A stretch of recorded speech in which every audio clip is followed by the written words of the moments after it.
साथियों जय हिंद। साथियों यूपी ट्रिपल एससी पैट 2023 के लिए आज हम लोग देखेंगे प्रैक्टिस सेट नंबर 8वां।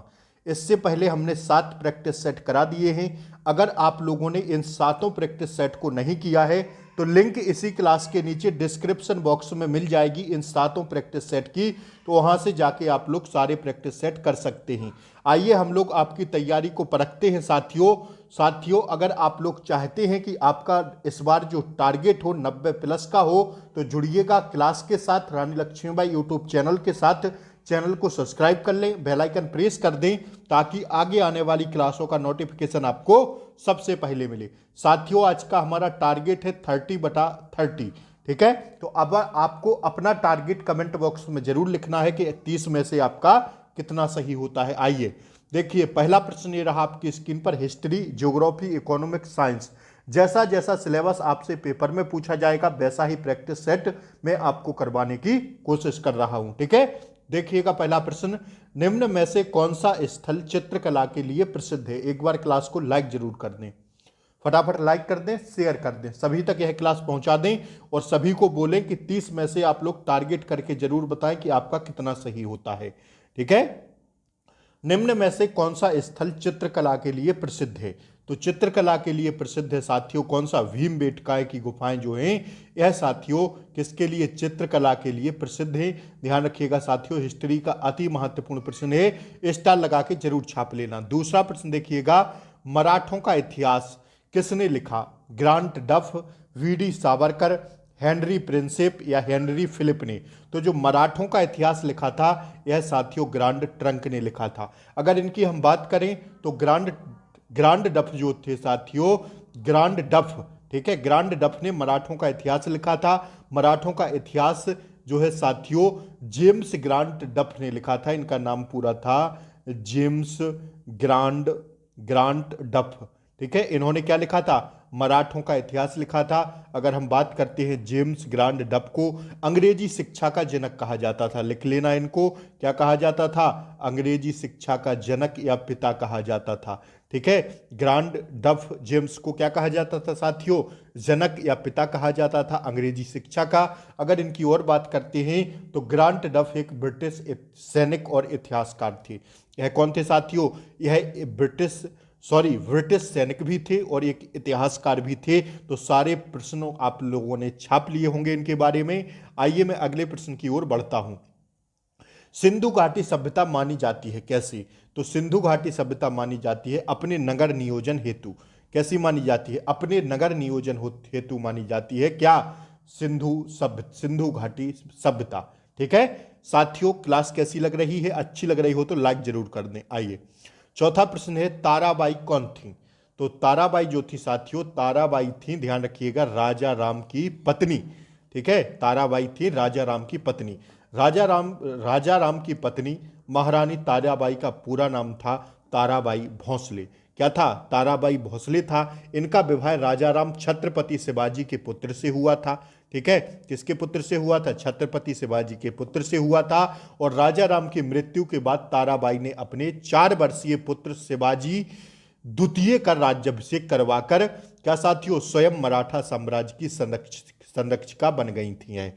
ठीक है, तो ध्यान रखिएगा, इनके बारे में इतने पॉइंट मैंने आपको बता दिए हैं। अब अगला प्रश्न देखिएगा, एलोरा के कैलाश मंदिर का निर्माण किस वंश में करवाया था?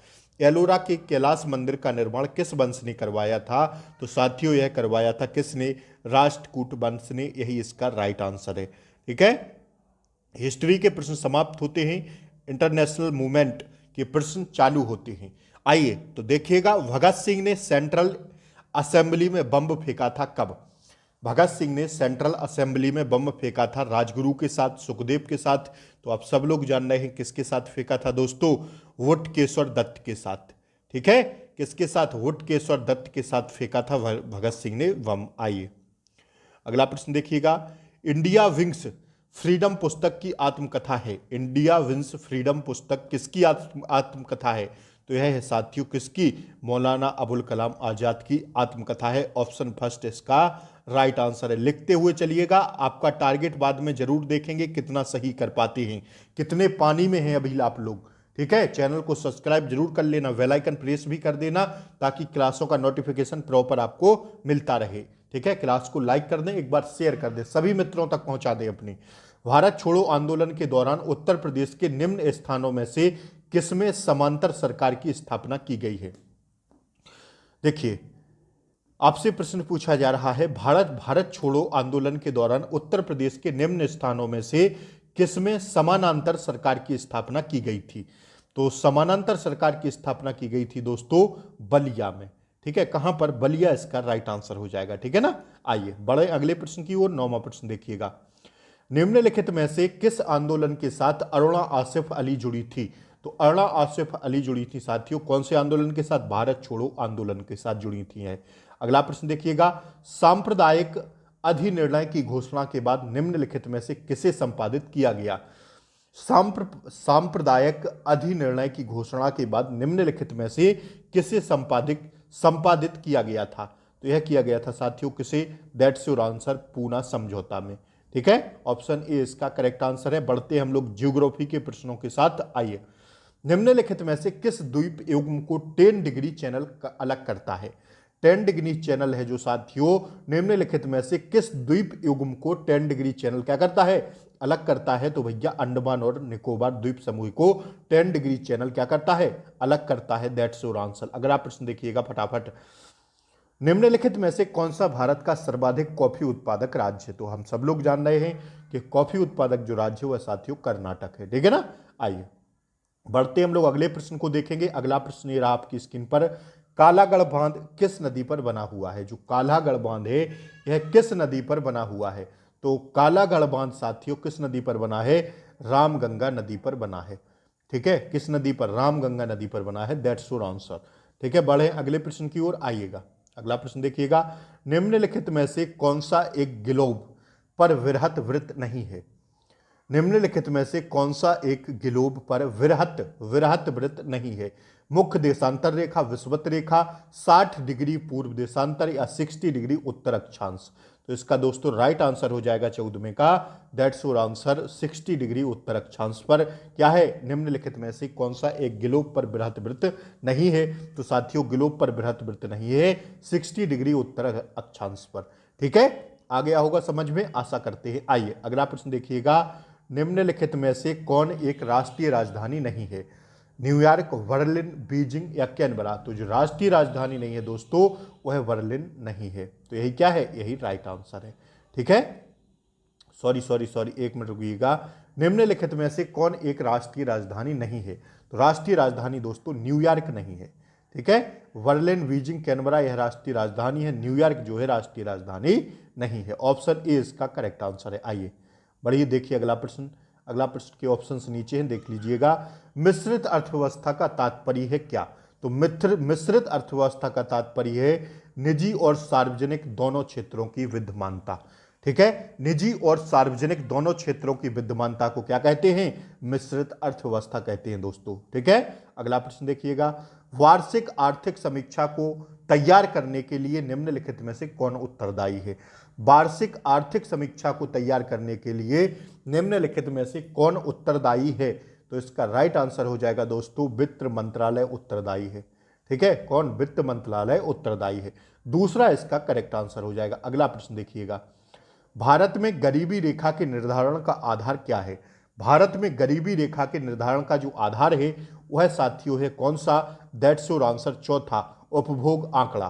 ठीक है, कौन सा है? उपभोग आंकड़ा। That's your answer. अगला प्रश्न देखिएगा, कमैया प्रणाली है कौन सी? तो जो कमैया प्रणाली होती है वह नेपाल के अनुबंधित श्रमिकों की एक प्रणाली जो पीढ़ी दर पीढ़ी चलती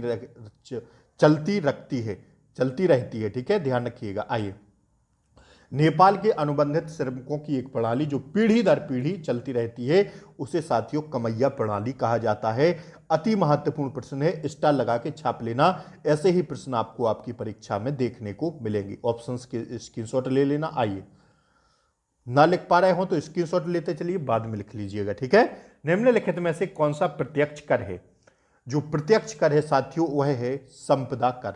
आप लोग अगर लिखेंगे भी नहीं, बस मेरी क्लास अगर सुन लेंगे साथियों, 30 क्वेश्चन में डेली करा रहा हूं, तो आपका टारगेट साथियों 30 में से 25 प्लस नंबर कोई नहीं टालेगा एग्जाम में। ठीक है, बस पेपर तक यह क्लास आप लोग डेली देते रहिए। शाम के टाइम में लाता हूं, तो आप लोग इस क्लास को सुन लिया करिए, बस उतने में आपका काम हो जाएगा। आइए, निम्नलिखित में से कौन प्रत्यक्ष कर है? तो संपदा कर जो है प्रत्यक्ष कर है। आइए, संसद के दोनों सदनों की संयुक्त बैठक की अध्यक्षता कौन करता है? तो साथियों, हम सब लोग जानते हैं कि लोकसभा अध्यक्ष करता है। संसद के दोनों सदनों की संयुक्त बैठक की अध्यक्षता कौन करता है?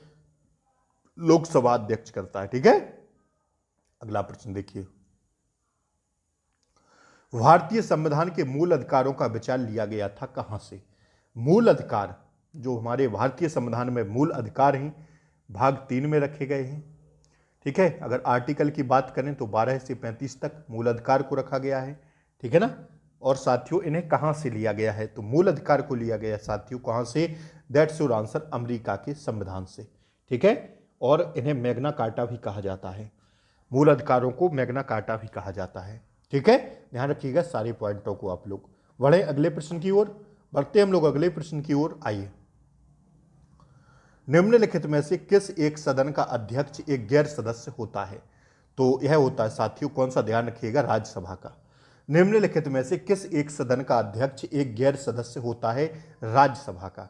ठीक है, ठीक है, बढ़े अगले प्रश्न की ओर। आइए, 24वां प्रश्न देखते हैं हम लोग। निम्नलिखित अनुच्छेदों में से किस एक को डॉक्टर भीमराव अंबेडकर द्वारा संविधान का हृदय और आत्मा कहा गया था? तो दोस्तों बिना सोचे आर्टिकल 32 लगा देना और एकदम क्या हो जाएगा?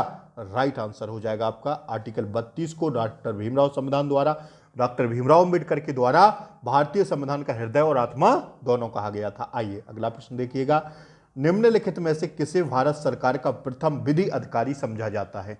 तो भारत सरकार का प्रथम विधि अधिकारी समझा जाता है किसे? सब लोग जान रहे होंगे आप लोग, महान्यायवादी को।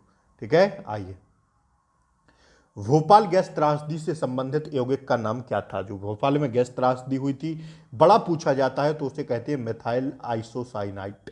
किसका था साथियों? रिसाओ, मिथाइल आइसोसाइनाइट का। और साथियों भोपाल गैस त्रासदी के दौरान यह गैस वही थी। ठीक है, ऑप्शन ए इसका करेक्ट आंसर है। 27वां प्रश्न देखते हैं हम लोग, निम्नलिखित में से यौगिकों के किस समूह को सहायक आहार कारक कहा जाता है? तो साथियों विटामिन को कहा जाता है। ठीक है, क्या?